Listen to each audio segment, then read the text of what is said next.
again, everyone. Welcome to the second episode of the Credits podcast. But this time we thought we'd spice things up a little bit and have a guest. Tom from Novelty Island, everyone. Please welcome. First question. It's a very specific. It was the question I wanted to ask you before. Oh, right, yeah. Because I think I know the answer, and if I do, then I'm like made up. Okay. Cowboy on a bicycle. Yes. There's a little voice that goes, "Yeehaw," robot voice. Yes. Can you remember what you used to make it? I can. It's Fred. What's Fred? Fred's like an old MacBook voice. Oh, I thought it was the Windows had one called Talk It. No, it's like I've used him on a few songs. Fred. He's I've got noticed him crop up. He's a loyal friend. Yeah. Yeah. It made me laugh. It made me think of like Beck a little bit. Yeah, well, I think like isn't that Radiohead song All Fred? You know, Fitter, Happy or something like that. You got him on? Oh. Yeah, it's the same guy. Is it? Yeah. Yeah. Oh, cool. He's prolific, Fred. Credits. Yeah. Beautiful. But yeah, I've like it's just a funny little, way of putting a human voice in, isn't it? Without it being a human voice, instead of doing some talking, you've got Fred. No, I liked it. Yeah. Fred's like Logan. Yeah. Logan's the. Are you familiar with Logan? Do you know Logan I'm not. is? Who's The Logan? drummer on Logic. Oh, right, though, He's rock drummer. Right, okay. He just plays a steady beat when you. Does he speak though? No. right. It's no frills, no fills. Just It's faceless, just an outline. Faceless motor riff beat as long as you want it to go. It's posh. Tom, I wanted to ask you about Frank Sidebottom. Okay. Yes. Okay. So, I see some similarities. Yes. He's got a papier-mache head. He has got a papier-mache head, yeah. and that's cotton wool, but Indeed. it's close enough. To be honest, I've never actually thought of that comparison. That's the first time I've ever thought about it. Really? Because I've never really checked out his stuff. I've seen the picture of him, obviously with the big circular head thing.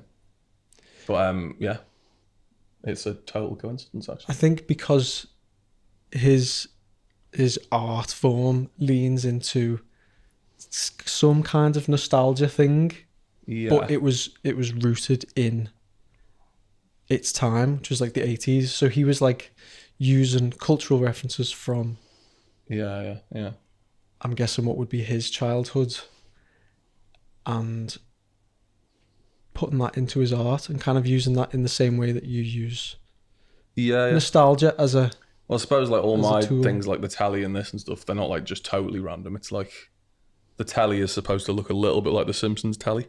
okay. Slightly different colours, obviously. And like the sheep stuffs, because I've got loads of stuff in songs about motorways. So it's obviously like going past fields and all that all the time. So yeah, always like cowboy and a bicycle and stuff as well. It's always people who are like going somewhere. So there's like astronaut heads we've used on stage. Yeah. It's always like people who are trying to find something else a little bit. So yeah, there's a bit of nostalgia or I don't know what's the word, searching for something sort of thing. Yeah. I don't know if the sheep is searching for anything in particular, but like grass.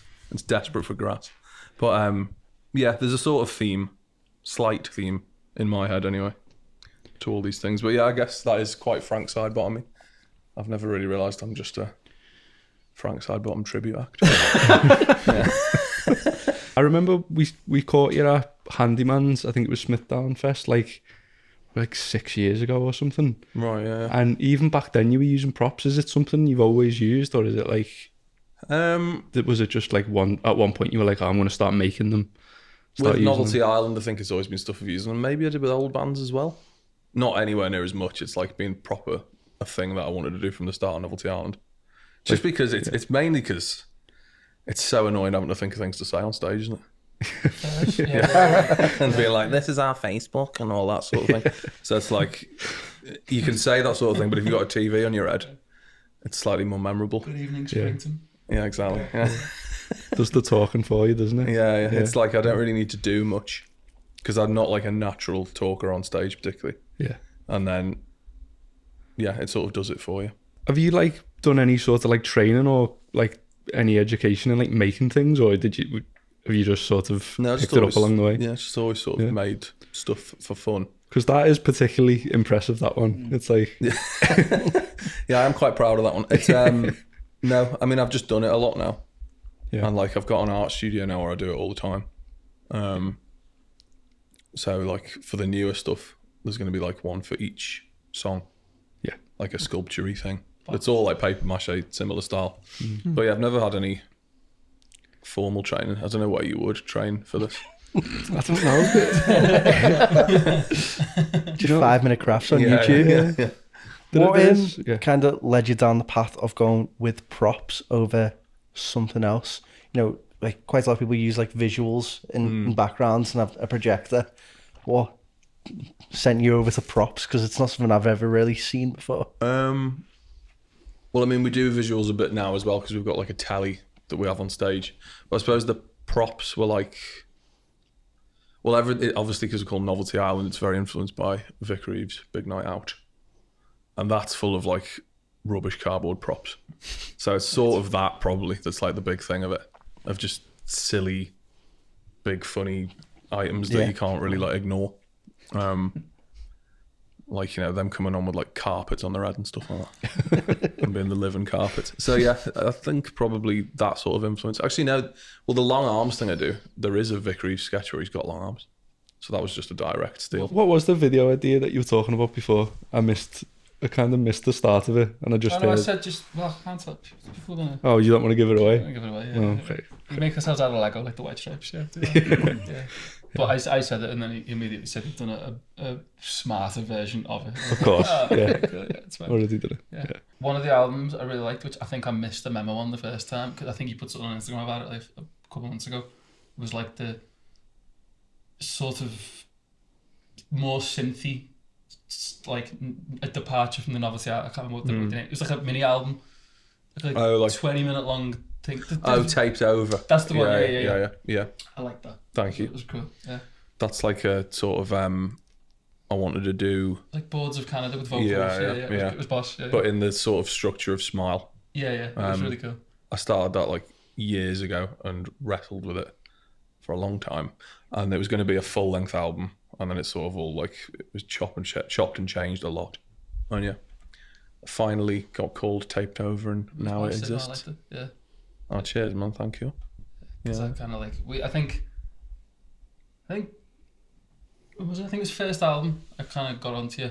Right, yeah. And then I don't think I went to the Handyman's thing. The first time I saw you was when we had a Christmas night last year. Right. We went around to Brockways. We had a roast.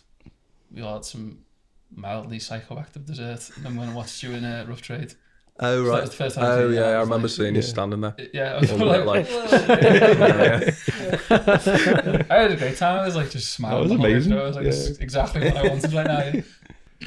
Yeah, Did you tailor the experience for someone being kind of fucked up? I mean, it definitely goes hand in hand with it. Yeah. It's like not necessarily. I mean, I just sort of like that regardless of the state I'm in. Yeah. Sometimes I'm in a similar state. Yeah. But obviously, like, you know, not all the time. But I just like psychedelic, surreal stuff generally. Yeah. So obviously it goes hand in hand with that. But I remember doing a thing a few years ago with a tune where it got like mixed in front of a class. And they were all like, you must have been on loads of fucking shit when you were writing this. And I was like, not really. It's just like, it's just fun. Inner workings of your brain. Yeah. When I was listening to that Take Over album, because there's like loads of bits where like loads of mad filters went off, but I was listening to it with like headphones in, and I accidentally knocked the headphone, and then the signal like cut out, and it was clever the way it was done that. I think it was just like fucking with me. Yeah, it's full of little like tricky bits, like there's loads of like sense of humour and fast forward a cassette and all that sort of thing. Yeah. It was supposed to be like the sound of someone born in the early mid-90s childhood, and like all the references to that. But like the longer version of it had, I made my own like Who Wants to Be a Millionaire music, which didn't make the cut because it wasn't very good. And like, Simpsons music and all that sort of thing. And it was just trying to weave that in like the way, basically the same structure as Smile. Yeah. You know how he's like cutting and chopping up different bits of songs and stuff. But with, Boards of Canada sounds as opposed to 60s-y sounds. Yeah. But one thing I like though is the, even though obviously there's like a 60s influence on the tunes, I think, and this is one thing I've noticed, or one thing I've tried to be conscious of myself, because I used to do it quite a lot in the old band. I think we spoke about it, saying when you write music that's kind of got a bit of a flavour of something retro, it's hard then not to like lyrically cosplay as someone doing like a retro thing. You know, I was saying like I was always singing about like the fields and the countryside. And I spent very little time there, so it's like. But I've noticed you say things about like bargain hunts and Brecon beacons and it's that. It's like it feels very contemporary lyrically. Which is Well, that's quite deliberate, I guess, and for that very reason. To not be like... to not be singing about, your mind and all that all the time. Well, for that exact reason, it sort of throws it out of just being the 60s. Or just being the 70s. Did you... Because that was something I had to, like, definitely grow into, and I think a lot of younger, like, up-and-coming performers have to, like, develop their own... Like, lyrical voice. Yeah, because what you do, you kind of just, like, copy and paste what you know, like Oh no, yeah, definitely. I would have been like singing sort of more Beatley lyrics, I'm sure, earlier on when I was first writing songs and things. Like songs about, girls' names in and all that sort of stuff. Not that I wouldn't do that now, but like it would have to have more of a twist to it. Yeah. Because actually I am trying to go back to some of those songs to rework them a little bit that I wrote years ago that were like that, and that is the stumbling block of like, I don't like these lyrics anymore. I know. Like, they're all like nice tunes. But yeah, it's like, I'm not going to just sing a song that's like got lyrics to like, she loves you to it. Yeah. Like, unless you could do it in some frame where it was like, it made sense in a cleverer way. Yeah, that's what I find. It's like, it's hard to get away with writing a song about with like refers to like texting someone or something, because it's such like, I feel like that'd be easier to get away with if I was like writing like a grime tune or something, because it wouldn't feel out of place. It's not as romantic. Either, is it? Like exactly. that sort of like modern technology isn't very exactly. Isn't very mysterious. It moves so quickly though that it dates. Yeah, definitely. It dates a song very quickly. If you like mention TikTok in a song. Oh yeah. Which would be the worst thing. Well, there's like writing a song about something, you're saying like, something that you told me on the phone or something, and I'm thinking it was a FaceTime call, but it's not. Yeah. I think like on one of my new songs on the album, I say message unread, which must be quite. Yeah. That's quite obviously a modern thing. Yeah. But like, it could also be. That could be construed as something else. Yeah. I don't think I'd ever like be so explicit that you were saying like Snapchat. My reel didn't upload properly. Going back to influences, obviously you've got the obvious ones, Beatles and stuff like that. Yeah. What's influencing you now? Anyone that you listen to in particular? Sorry to put you on the spot. For like newer stuff or just generally? Just newer stuff and in general. Yeah. Who have I listened to recently? To be honest, it's like a boring answer, but I've been obsessed with Fleetwood Mac all year. Nice. Like, and of newer stuff, I love BC Camplight. I think he's great. But yeah, Fleetwood Mac. I've just like, I can only really like manage one artist at a time. You want to do like do like every album. Encyclopedia. Yeah. So I've been like really specifically the Lindsey Buckingham, Stevie Nicks period. Those like 5 or 6 albums I've been obsessed with. So like, not my new album that's in October, like the ones coming after, there might be quite a Fleetwood Mac-y nice. I was sounding going to say, thing. because the new singles all kind of sound, and I mean this in a nice way because I like it, a little bit like uneasier. Yeah. Like It's definitely a much darker album than I've done. Yeah. The way like kind of a trip's always kind of veering on the edge of like hysterical and like terrifying. Yeah. I feel like you've always kind of been on the hysterical side, and then you're kind of going like, it's a little bit dirgy and a little bit like fucked up in some places. Well, I wanted it to like sound like that because it's like it's a darker album definitely, and it's like it's more depressing. One of the singles on it is it I'm glad it's not sunny. Yeah. Are you using a baritone nylon on that? No, so I recorded bits of it on tape, and it's a normal nylon, but like really, really slowed down. Right. So like, and also slightly tuned down to get it to like be in the right key. So I'm just playing like E major, but like really fast. Right. Okay. E major to like F, the F shape one with the B and the E still open. Yeah.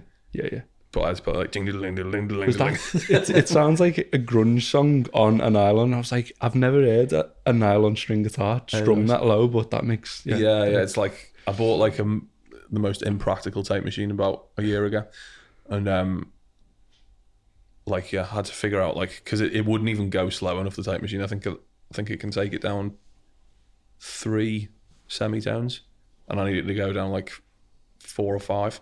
Yeah. So I had to record it even faster, I think. Yeah. And then like get it all the way down. But yeah, that was basically the sound of that. Right, okay. Yeah. Yeah. So I was like, how on earth is this guitar like staying in one piece with them strings? It's a bit impossible live. Yeah. Because it's like I did try like a pitch effect thing. Yeah. But it was just a bit. When you were playing the bass 6 before, that was like that kind of is a similar kind of sound. Bass chords might actually pull it off live. Yeah. Yeah. Actually, that's a good idea. Steal it. I'm playing the bass later in the year as well, so there we go. Yeah. That's sorted. You can borrow Duffy's bass 6. Go for it. You can borrow it if you want. That's fine with me. Yeah. What's the craziest length you've gone to achieve like for like the least payoff in terms of sonic? Because you strike me as someone who kind of. I do mess around. I mean, I don't know. I can't really think of an example. I can think of more examples like that, like with arty stuff. Okay, go on then. Like spending 2 years making a claymation video that about 4 people watched. 2 years. Yeah. Nice. That's more annoying, I guess, than the music-y stuff. Well, no, actually, no. All the taped over stuff was a bit of a pain because I kept making like I didn't really want to use samples of things. Like when I'm saying I did like Who Wants to Be a Millionaire music and all that. I wanted to make my own versions of it with like my own melodies, but like that had the same arrangements as it. So I suppose I did like loads and loads of them, of different style things, and like loads of them didn't get used. Right. So like that sort of thing, I guess, is just a trial and error of making Is that why stuff. you know how to play so many intro themes on the guitar? Maybe, yeah. That was like a childhood party trick, yeah. Yeah. I guess, well, I don't know. I do have a thing about intro themes. Yeah. Yeah, they're supposed to be very Really catchy, catchy. aren't they? Yeah, You know yeah, what I mean? yeah. Like, they're catchier than a lot of songs.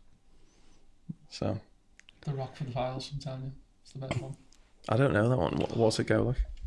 I couldn't do it just like Yeah. When you're saying there about like Tom was asking about the lengths that you go through to record things, when you're writing an album or songs for Novelty Island, is it mainly you, or have you got input from the rest of the band, or are you just the creative madman sat in the corner doing everything yourself? Yeah, it's that really. Like it is sort of recording wise, it's basically like a solo project. But Yeah.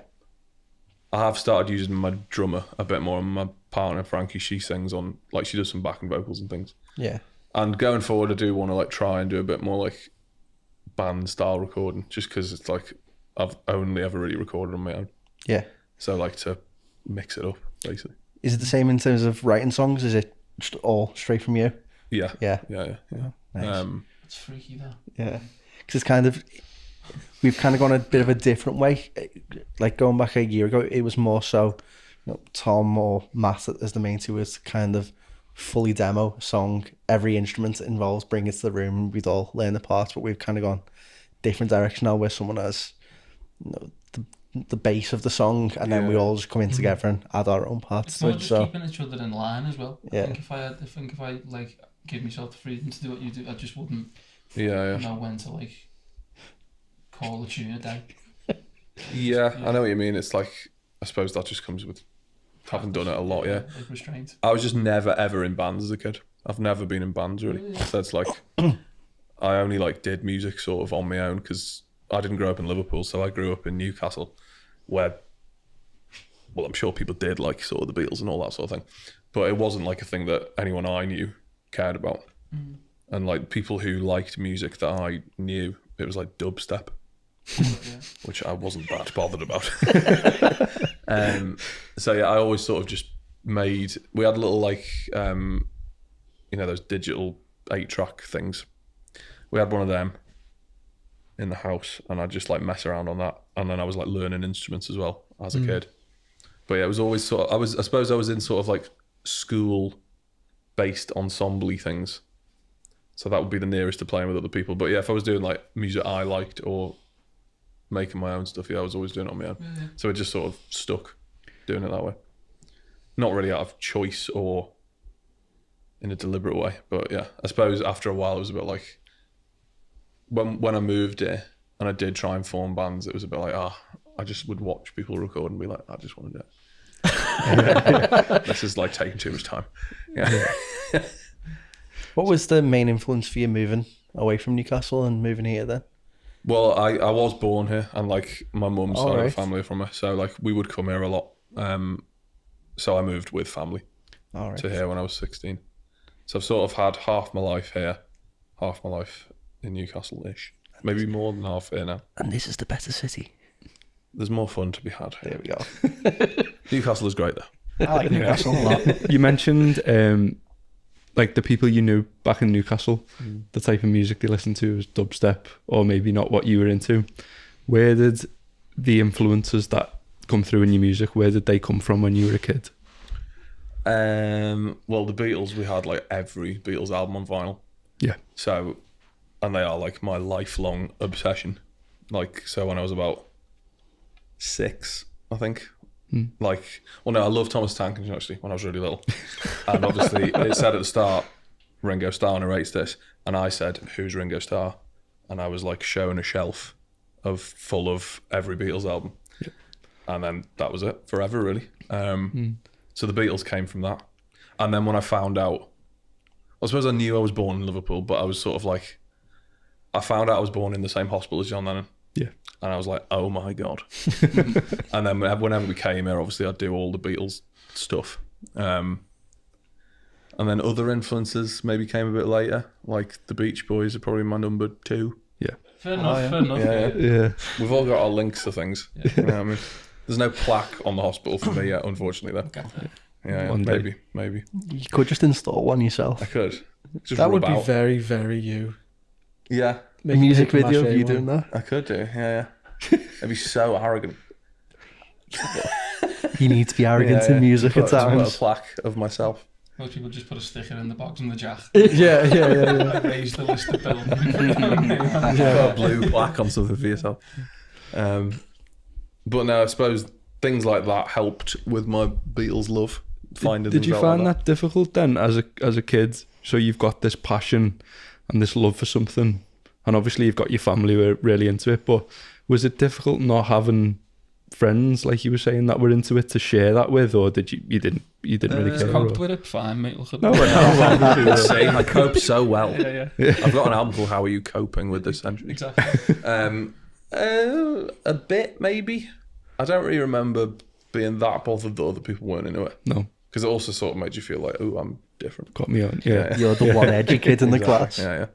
But no, I suppose when someone said they loved the Beatles, I'd be like, oh my God. Yeah. Because it isn't like here where everyone knows everything about it. It was a bit like, how do you know about that? Yeah. I think, in my head, I was always like, I'm going to move to Liverpool one day and I'm going to meet 3 people and we're going to wear suits and we're going to have mop shop haircuts and all that. So in my head, I was always like, it's going to happen exactly like that. Yeah. Even though I never considered anything about the modern music industry and like and all that sort of rubbish. Yeah. I think I soon got over that maybe. I don't remember being that bothered about that, no. Yeah. I didn't really I was like embarrassingly late to the Beatles party. Right. Because I always thought they were like songs you sing in school. Yellow Submarine. Yeah. I thought they were kind of like a Yeah. nursery rhyme sort of. I thought they were like S Club. Yeah. I remember being in year 7 with you and being like, what are you on about? Not really like getting them, and then like only when I was like probably about 13. Yeah. Then I was like, oh okay, I get this now. I don't think I've ever got onto the Beatles train. That's just, it's always one weird one. Yeah, so it's going to be one person. Well, that's the thing. Maybe if I'd grown up here, it would have been different. Because I suppose You would have been into dubstep. exactly. Yeah. I would have been like making dubstep records all the time. I'm going to move to Newcastle one day and be a dubstep DJ. I'll find my people there. Yeah. But yeah, for me, I think it's the opposite. Like, you grew up in Newcastle where no one knew about it, but obviously I grew up here. My dad is a massive Beatles fan. Yeah. So from the ages of like 5 to probably like 12 or 13, everywhere we went. So I played a lot of football. Every car journey, it was the Beatles on. And as a young child who doesn't want to exactly follow the parents or whatever, I just grew to hate them as a child because they were just on too much. Yeah. Don't hate them nowadays. I understand how good they are and why everyone loves them, but they've just, I think that's just always in the back of my mind. I was forced to listen to them essentially. And like my primary school was whatever they were called before the Beatles when they played the first gig. That's where my primary school was. So I just grew up just getting it crammed down my throat non-stop. So I've kind of gone the opposite way to you. Yeah. You lived the childhood that he wanted. Yeah, pretty much. I know, yeah, we could swap. Like we went on school trips to John Lennon's house in our school, and like every year, done like a parent trap. we had to like dress up as like in Beatles costumes in primary school and stuff. So I made our class sing Yellow Submarine in assembly when I was 8 because I came in going, I've made a banner and I've drawn Yellow Submarine on it. And none of the class really like cared. Obviously, why would they? You'd have loved my school. Yeah. I literally went in one year dressed as a big strawberry for strawberry. I got that's perfect. Yeah. It's literally a prop like what you'd have on stage. I was just a big strawberry in a school assembly. Was it a Beatles themed assembly? I assume. Yeah. Not It was like fruit themed assembly. no, it wasn't. It wasn't the harvest. Although we did have to sing about that. No, it was a Beatles thing. I don't know why they'd done it, but we'd all sing Beatles songs in assembly and stuff, and people got dressed up. So We did. Is it like World Book Day or something where you come dressed in as like characters? But I didn't have one. But we would be best mates at the time. Come in as Indiana Jones. It wasn't even like a book character. So we told me this. So we had like the full rig out, and my dad flapped like last minute because I hadn't got one. And he swears to God, he put a denim jacket and a denim baseball cap on me and said, "You're short round." It was like World Book Day character. It was short round. The book I used to bring in on like reading days was the Have I Got News for You 1997 annual. Who's even in there? It's just a bad cutouts of Ian Hislop and Paul Norton. I'm like, I don't know why I loved that book as a kid. Maybe that's why I didn't play the theme tune so. Do you know finally that's like I was going to ask you about stuff that sticks with you as a kid that is like so ends up having like a massive impact on you. Yeah. It's not even like musical related or anything like that. Well, yeah, like TV stuff like that. Yeah. It's really like stuck in my mind. Well, I remember, like your family would be watching Have I Got News for You again, and like they'd obviously be getting the political jokes. And I'd be sitting there about 5 going, I understand it, yeah. Michael Howard's done that again, wow. I obviously didn't understand it at all. Well, I was saying, because it's mad to think, but whose line is it anyway? Yeah. They do like the hoedown at the end. Yeah. I swear to God, I think about that every time I write a song, because it's like, it was how I got onto it as a kid. Like, your second line rhymes with your fourth line. Your fourth line is your payoff. Your third line is like you're setting up your payoff. You know what I mean? Yeah. That's like, I remember getting onto that. I'm like, that's how you write songs. It's just I got news to you. Not necessarily whose lines anyway. Hoedowns. I mean, like all these things stick in your brain, don't they? Like, I used to make them up in the playground and like do them for the dinner ladies. Hoedown about like lunch. Like, okay, great. Extra sausage for you. Are there any like big hitters that you don't like?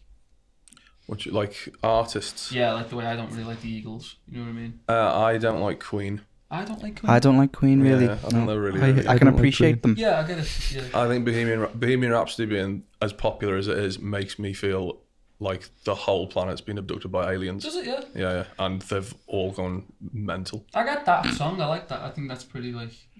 It's like they're all going, yeah, we love the Scaramouche Fandango song, and I'm like, what are you talking about? What do you mean? Yeah. It's bollocks. Them, and who else do I not like? I don't really like the Doors. Yeah, I'm on that. I think they sound like the Phoenix Nights band. I was once like, I had them on with the ex in high school, and she said, "Why are we listening to elevator music?" Exactly. And I was like, "You're out of the line. little You're organ. out of line." Yeah. It's the little organ, I think. Who else do I not like? There's a lot of stuff I don't like.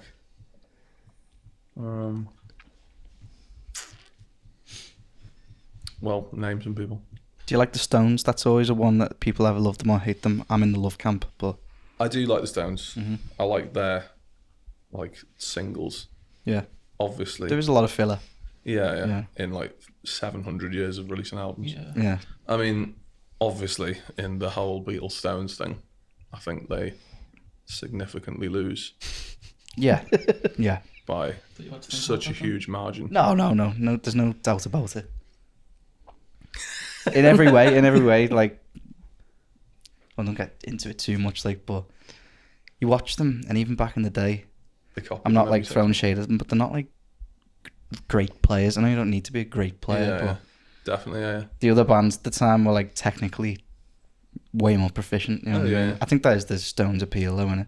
Yeah, I mean, in a way, the Beatles weren't like technical players either, No, but it's more but like, It's more refined. yeah. Yeah. It's just taste. And it's Creative. like, it's a sort of, they're like a fun pub band that had 30 great tunes versus like a band with the best band ever. with the most objectively insane discography Yeah. that anyone's ever had, sort of thing. Do you like Rush? Not mad on Rush. Not like metally American-y stuff. Uh-huh. I suppose actually, yeah, that Guns N' Roses and things like that. I'm not into that at all. Like AC/DC. Where'd you land on Led Zeppelin? I do like Led Zeppelin. Yeah. Took Jay away a while Yeah, to get into I was Led just about to Zeppelin. say that. We were all It was nagging him for years. There's a band to that listen. I avoided, and I think I just got to the point where I was like, I haven't listened to them, and they've got a catalogue of albums, and I'm just gonna, maybe one day I will.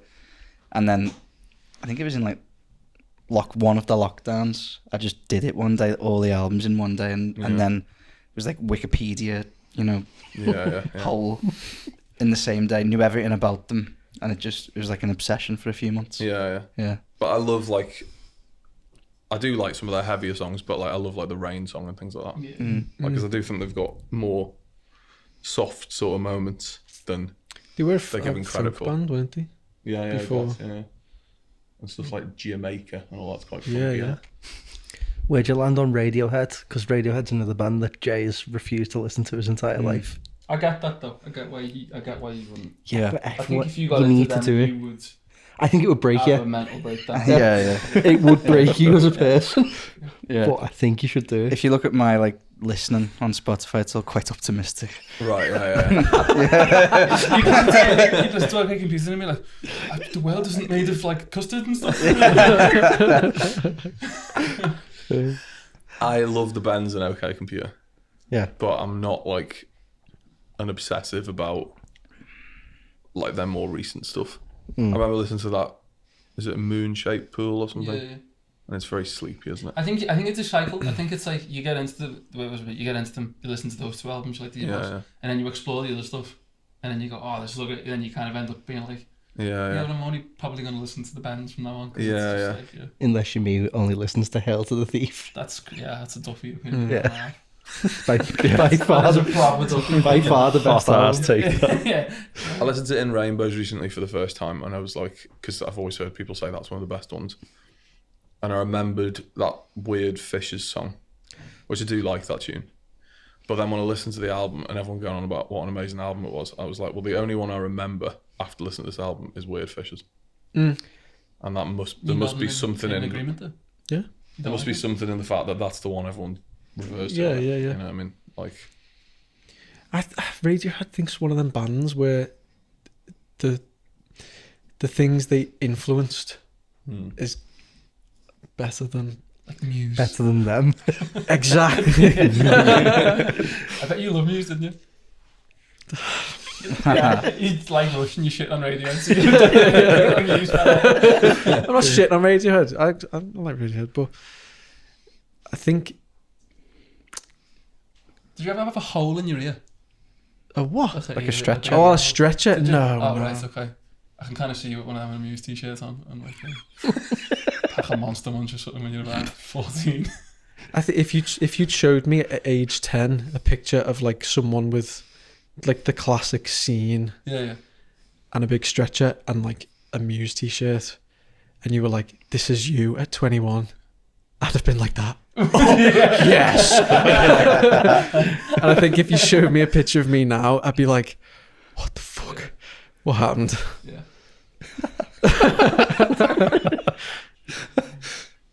Yeah, I don't know if I'd be pleased with that either. That's a scary thought. What you look like now? Yeah, I think I'd be like, what's happened to you? What happened in your life? Why? What's this all about? Have you ever like a skinhead, just like a cowboy? No, kid? Like, no, I think I've probably always had the same haircut. Bar, it's a bit more like a winged mullet now. But it was always, I was always asking for a Beatles haircut. So actually, yeah, not really much has changed. I remember asking for Beatle boots and Clarks. You and that, it's like a school nativity version, Yeah. like a ram cover or something. Yeah. But yeah, I do remember asking for Beatle boots and Clarks because I think you can get Beatle boots quite easily now, whatever age you are. But it wasn't really I remember a thing. it was dead hard when I was younger, and then it became like easier and easier. Yeah. And like now all these kids are like wearing Sgt. Pepper costumes. Yeah. They're not really. But yeah, it felt like it was quite hard to be a Beatles fan in about 2002, 2003. First, If you wanted it to be your aesthetic. George had just died. Yes, It was low. it was a low time. What Driving Rain influences had came have you out. got outside of Strictly Music? Because like I bumped into this briefly at Stuart Lee. Yes. Yeah. Yeah, I love Stuart Lee. There we go. No, like comedy, like old comedy definitely influences stuff. Vic and Bob, obviously, because the name of the whole thing is a Vic and Bob sketch. Sort of, yeah, old TV and nostalgia generally as a thing, if that makes any sense. Like, more specifically with that taped over EP, I've got like this memory of a cassette in the car that was like just a mixtapey cassette of not particularly like music I'd actually listen to that much today of choice. But when I hear those songs in that order, there's something like happens in my brain. Yeah. And that whole EP was sort of about that. Yeah. So childhood memories definitely are a big thing. Yeah. Because I think it sounds like a bit of a hacky thing to say because I know he's not as celebrated as he was like 10, 15 years ago, but I was like a super straight-laced square kid until my cousin said listen to this Bill Hicks album thing, and he was Revelations or something like that, but you know, he just kind of deconstructs the whole myth surrounding like music, what's good music and what's good films and what's a good attitude, and I was like, oh right, maybe I'm a bit of a stick up my ass kid and I need to listen up, and that's the kind of thing that got me into listening. It's mad that it would come from like a not like hearing the Led Zeppelin record and going, whoa, what the fuck is that? Yeah. It's more of like a attitude change. Yeah. That I was like, maybe the Red Hot Chili Peppers aren't the best band in the world. I've got to listen to something else. Fully agreed. Yeah, I know. Yeah, they're one I don't like. Yeah. Do you think that happens these days though? Like you said there, like it wasn't you listen to Led Zeppelin and they're like, what's this? And got into music. Like, not to be old and boring, but kids these days, what are they listening to get them into music? Because I feel like the days of listening to, you know, the likes of Led Zeppelin, I don't think that happens anymore. Like, There's definitely still kids like how yeah, we all like were. pockets in isolation, but Yeah, but that's why all them bands are so big, because when I think it's the same as because like we still grew up and started learning like years after, but it's like when you pick up a guitar, you're like, right, I have to go away and listen to like the guitar music canon of like, you know, I'm gonna like listen to Sabbath and Led Zeppelin and even like I mean, I've got playlists on Spotify from when I'm like 16 of just Iron Maiden tracks, because, you know, you just like gotta listen to it all, and then you like, as you get a bit older, you like critically listen to stuff. Yeah. Like I don't listen to anything that doesn't really, I feel like doesn't have some weight on what I'm doing next. You know what I mean? I mean, I listen to music a lot more selectively. Yeah. Like I was thinking about, like, you know, when you release music, the whole, it's like dead hypocritical. It's what we're all trying to do. You try and create like a buzz so that people all listen at the same. Whereas like I never ever listen to albums like that. Can't remember the last time like a new album come out where I'm like rushing to buzz stuff. Yeah. Because it's like an emotional thing. And you know, if someone drops an album, chances are I'm not going to be in the specific mood. With like Spotify and all that, I'm not going to be in the specific mood to listen to that just now. So it's like I have a really tailored. Yeah. list of what I'm listening to, because it's usually like I'm writing a song or I'm working on something and it's all these influences going on. I'm thinking. But I sort of think the internet has sort of dissolved all that a bit anyway, isn't it? Like something being, it's out today, you must listen to it. Like, no, that's what I'm saying. Like when it's something like really... Brack comes out and it's like Yeah, yeah. an actual, like, it is everywhere for a bit. Phenomenon. Yeah. Like, it's not as common these days. Yeah. But then I suppose like in the 90s when something came out, there wasn't so much distractions about anything else. Yeah, I suppose. And like, you just maybe would fall into listening to stuff more. But I do wonder, like, if we were in different times, would we listen to music differently? Because I'm the same. I don't really listen to like an album because it's big right now. Yeah.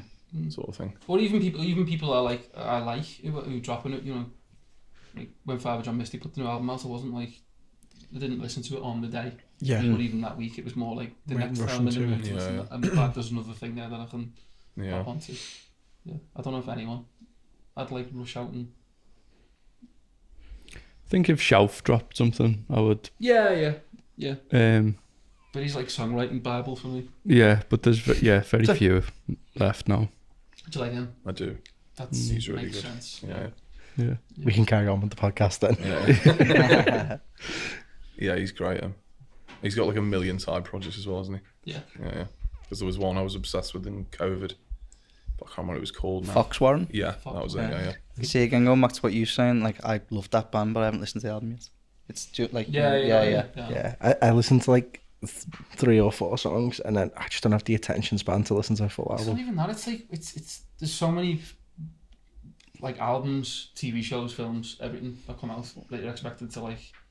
I don't understand people who are on the tip of the Everything wants to be its own. The biggest thing. Yeah. Oh yeah, definitely like TV shows. I didn't watch Breaking Bad till about 13 years after it finished. Same here. And I watched it so late. But, like, it was like, I just at the time I'm just like, I'll watch it one day. I don't know how I avoided any spoilers for that long as well. Yeah. I didn't find out. Yeah. With me, it's like the more people tell me to watch or listen to something, the less I want to do it. Yeah. I'll do it in my own time when I'm ready. Oh yeah, you added the definition. I zig, they zag. Yeah. If someone tells me to watch a TV show, it's not happening. Yeah. But let me discover it on my own in 5 years after you've all moved on from it. But there's something to. I think there's something to that as well in the way you put your music out to people. I think if people feel like they've stumbled across you, they make it becomes sacred. It's like a personal connection, isn't it? Like I discovered this band first, and then. Well, that's what the music industry is, isn't it? It's like trying to trick people that they've organically heard about you from multiple sources. Like but then obviously to do that you've got to pay 20 grand to a radio plugger. But it's like, I've heard them on the radio 4 times now. That name keeps jumping into my ear. Yeah. But it's like, obviously, it's very curated from the other side. Yeah. Like I had the proper like you know, like when Kanye put that tune out with Paul McCartney, and everyone was like, "This Paul McCartney guy's gonna go for." Like, I had one with Charlie X when she put that Brass album last year, because I had one of the sing, but like come across it on my own and was like, "It's fucking cool this." I'm like, get on here for him, and then I was like, "Oh, she's got like 6 other albums and has been this massive person." Got like 1 billion streams on Spotify. Yeah. Are there any influences that you want to set the record straight on? Like you've never had the chance to mention or say. Do you know what I mean? I thought you meant more like they're like unfairly treated. Because I would say Paul McCartney's solo career then. But we can go into that. I don't know if there's any that like I've never had the chance to say. Well, maybe Boards of Canada. Like, I do absolutely love Boards of Canada. That like, come through. I'm a big into them. Like when I did the whole discography, not even on the Takeover thing, but there was just little things that I was like, well, synths and stuff. If I put them in, I always try and like warp them a bit, like they would, because it's like that's just a more unique blend, I guess, to have that on sort of a Beatley tune, and it sort of it makes perfect sense to me to have that sound with psychedelic pop. Yeah. It's like it goes hand in hand, doesn't it? So yeah, I guess that sort of thing. Guilty pleasure. That's a good one. It always feels stupid to say like the first Coldplay album, doesn't it? Yeah, it's everyone's kind of like. But everyone does like it. Yeah. It's good. Yeah. Fair enough. What are your plans for the rest of the year? I have an album coming out, and then we're going to do a little tour, doing a show at the Blue Coach, and do an exhibition as well, which is still being sorted, but of this stuff that I'm making in the art studio currently, and that'll come like with the album basically. And the name of the album is Jigsaw Causeway, Nice. which I've been working on for a couple of years, and bits of it were on tape, which I'd never done, so there's a bit of that, and it's a bit darker, as I was saying earlier, and like yeah, I don't really think it sounds less like other people than ever before, I think. Yeah. To me, anyway. That's a good. I actually got that compliment for the first time. Right, yeah. Ever played like one of the lads at Footy come back. We were like you played some music that he'd like made, and then I played in some of the tracks, and he went, "Oh, I think it was Turtles." He went, "Oh, I can't actually suss Like what it." place Yeah, it, and I'm sort like, of. "Oh, that's no one's ever said Yeah. that." You place it and go, "Oh, that's the Strokes," and you go, "Yeah, it's the Yeah. Strokes." Yeah. Yeah. I know. I sometimes feel like I could put like a rap out, and people be like, "Yeah, like Paul McCartney." And that. I don't know how that is, but yeah, it is. That's a good feeling, obviously, isn't it? When it's like, it's hard to place the influence of it. Yeah. I think it's a bad thing because even when I was listening, it wasn't like. It's there's sometimes when you say that to be nice because you're like you've clearly just lifted the melody from a Foo Fighters song and you're like, oh, that sounds like the Foo. But there's like, I think more when I was listening to the stuff where I was like, I wonder if he likes Elliott Smith or something like that, because I was like, I hear sort of similar sensibilities or like Yeah, well, I do like that. Yeah. But yeah, I guess it's sort of like a lineage of that sort of songwriting is obviously always going to be a bit present. But yeah, it's how you blend it with other things, and I suppose with this new thing, it was probably, if it was influenced by anything, it'd be more like 90s-y. I was listening to Grandaddy quite a bit. Okay. And bits of Beck, yeah. And then like obviously just the bigger 90s stuff as well, Blur and Oasis and all that sort of thing. And I'm sure people, I saw a thing today about my new song, it's like, there's a bit of Beatles in it. It's like, well, yes. So that's never going to go away, I'm sure. But yeah, it's nice when it like isn't as apparent. Yeah. I believe Tom here is going to play us out very nicely from the podcast. He's going to play a theme song from Have I Got News For You? Tom, it's been great having you on here. It's been absolutely the best. It's been brilliant. He's going to play us a song on his guitar. He's a very clever man, very big Beatles. He loves the Beatles, loves Paul McCartney. Mac, as they call him. Tom, thank you so much. Thank you for having me, It's guys. been enlightening.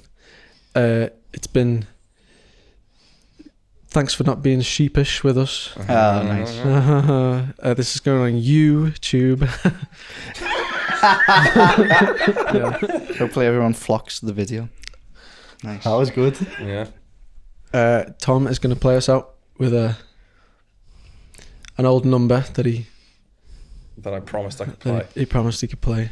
On the most awkward guitar possibly playing on. Oh. After a lengthy conversation about the great canon of music. Yeah, this is my favourite song. Right, 1, 2.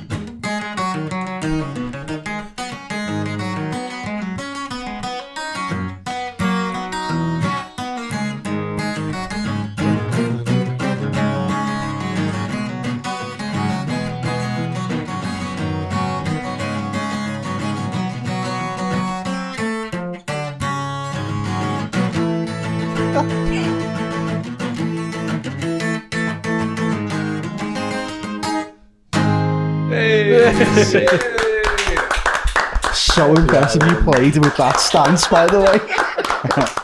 Quite hard. That's like proper love.